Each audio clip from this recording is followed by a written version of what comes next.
Guys, কেমন আছেন সবাই? ধনিয়া মৌরি আর যেমন দানা আর কি ভেজে নিচ্ছি। এরপর আরেকটা জিনিস ভাজবো, সেটা হলো চাউলটা লবণ দিয়ে দেবো। চাউল দিলাম, এরপর লবণ দিয়ে মাখাই নেবেন।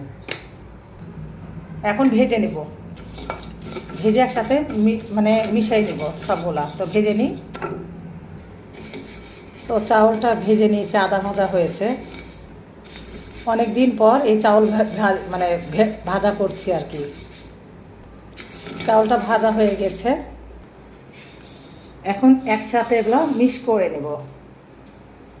ব্যাস, যখনই খাবেন 3 বেলা খাওয়ার পর এটা মিক্স করে রেখে দিবেন।